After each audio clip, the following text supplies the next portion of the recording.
Waipaoa Station's a 1,800 hectare sheep and beef place based an hour out of Gisborne. Up here there's 4 on-farm staff plus Jeff, the training manager, and there's also us 10 cadets of 5 juniors and 5 seniors. We see our role here as assisting the sheep and beef industry in the high quality training of young agribusiness people. Basically, I had an idea.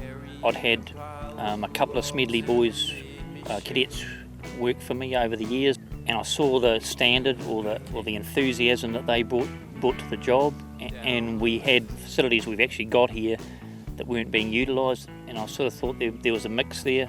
I felt I was struggling to get staff probably at the level that I wanted it, so I saw it as an opportunity. I can remember sitting up there at moonlight and Rob came out with this idea, and I thought, well, that's what our industry really wants in terms of top-end young professionals that are going to come through and be polished and ready to go. Good young up-and-coming managers, top-end boys. I'm from Gisborne. I'm just off a small lifestyle block, so I didn't have too much farming background before I came here. And I was always interested in farming, and I thought this would be a good place to come to learn it all. I come from Canterbury. My dad's on a dairy farm, and I just heard about it through my cousin. He was here the first year, and it just sounded like a really good place to get a good start.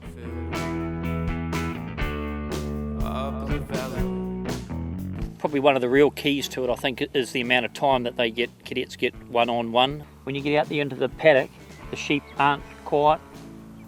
Everything just speeds up, so you've got to give more distance. Out. It's a lot of one-on-one time rather than total group stuff, where people are listening, they're actually having to participate and do it. Once they start doing it physically with their hands, with having to think about it themselves, I think that's the difference. In their second year, they end up with a 2-year-old broken in heading dog and a 2-year-old broken in hunt away when they leave here. So that gives them a basis, a young team to base a team around and buy a couple more dogs, and then they're away. You not only come out with 2 broken in dogs, but you learn how to break in dogs, same with horses.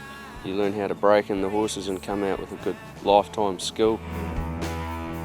Always towards the tail of the horse, okay? A little bit, pull it around.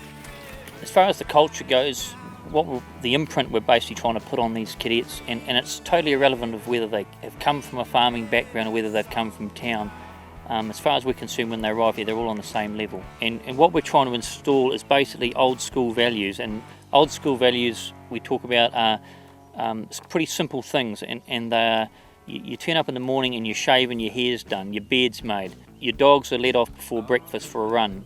You turn up to work with your work boots on, not gum boots, work boots, your knife, your notebook, and you're ready for work.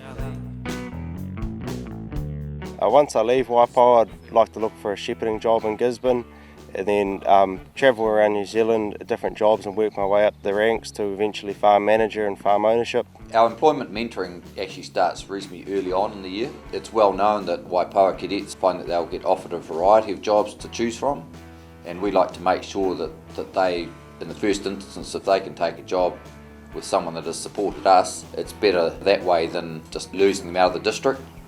Hugely important to the industry as a whole, very important to Gisborne.